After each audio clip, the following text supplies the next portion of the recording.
ഇതെൻ്റെ ഇക്കയാണ്. അനു മജീദ് എന്നാണ് പേര്. പെട്ടെന്നൊന്ന് ബ്ലഡ് വൊമിറ്റ് ചെയ്തതാണ്. അടുത്തുള്ള ഹോസ്പിറ്റലിൽ കൊണ്ടുപോയി ഡിസ്ചാർജ് ആയി വീട്ടിൽ വന്നപ്പോൾ വീണ്ടും ബ്ലഡ് വൊമിറ്റ് ചെയ്ത് അമൃത ഹോസ്പിറ്റലിൽ കൊണ്ടുപോയപ്പോൾ ലിവർ ട്രാൻസ്പ്ലാന്റ് എന്നാണ് പറഞ്ഞത്. 6 ദിവസം വെന്റിലേറ്ററിലായിരുന്നു. ഞങ്ങൾ വാടകയ്ക്കാണ് താമസിക്കുന്നത്. ലിവർ ഞാൻ കൊടുത്തോളാം, പക്ഷെ സാമ്പത്തികം നമ്മളെ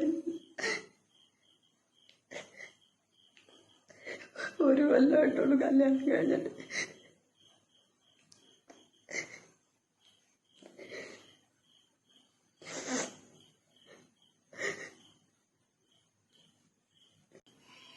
അസ്സലാമലൈക്കും.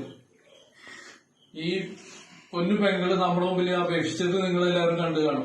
ലിവർ ഞാൻ കൊടുത്തോളാം, നിങ്ങളെല്ലാവരും ഒന്ന് സഹായിക്കണം എന്നാണ് ഈ സഹോദരി നമ്മുടെ മുമ്പിൽ വന്നിട്ട് കരഞ്ഞ് കൈ നീട്ടിയത്. ആരും ഈ സഹോദരിയുടെ വാക്കുകൾ തട്ടിക്കളയരുത്. യത്തീമായ ഒരു പെൺകുട്ടിക്ക് ജീവിതം കൊടുത്ത ഒരു നന്മ ചെയ്ത ഒരു യുവാവാണ്. അവന്റെ ഒരു ആഗ്രഹമായിരുന്നു, വലിയൊരു ജീവിതത്തിലെ വലിയൊരു ആഗ്രഹമായിരുന്നു അവൻ നടപ്പിലാക്കിയത്.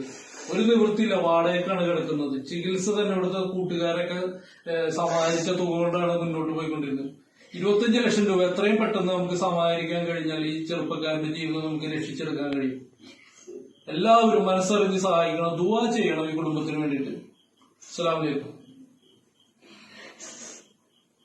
അസ്സലാമലൈക്കും. PMS സലാമാണ്.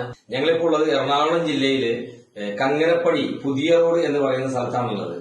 ഇപ്പൊ നമ്മുടെ അനൂപ് മജീദ് എന്ന് പറയുന്ന സഹോദരന്റെ ലിവർ ട്രാൻസ്പ്ലാന്റേഷൻ സംബന്ധമായ ഒരു കാര്യത്തിൽ ചെറിയൊരു ചികിത്സാ സഹായം ആവശ്യപ്പെട്ടുകൊണ്ടാണ് ഞങ്ങൾ നിങ്ങളുടെ മുമ്പിലേക്ക് വരുന്നത്.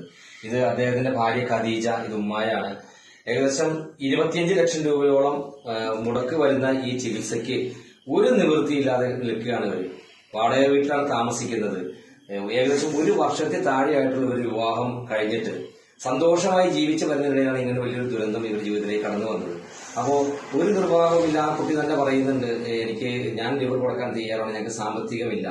അനൂപ് എന്ന് വന്നപ്പോൾ എന്റെ അടുത്ത് അനൂപ് മജീദ് പറഞ്ഞൊരു കാര്യം എന്താണെന്ന് വെച്ച് കഴിഞ്ഞാല്, എനിക്ക് യത്തീമായ കുട്ടി വിവാഹം കഴിക്കുന്ന ആഗ്രഹമായിരുന്നു, അത് ഞാൻ കഴിച്ചു. പക്ഷെ ഇങ്ങനൊരു അവസ്ഥ എനിക്ക് ഉണ്ടായിരുന്നു എന്ന് അറിഞ്ഞിരുന്നെങ്കിൽ ഞാൻ ആ കുട്ടിയെ വിവാഹം കഴിക്കില്ലായിരുന്നു. കാരണം അതിന്റെ ജീവിതം കളയാൻ ഞാൻ നിൽക്കില്ലായിരുന്നു എന്ന് വളരെ സങ്കടത്തോടു കൂടി പറഞ്ഞു.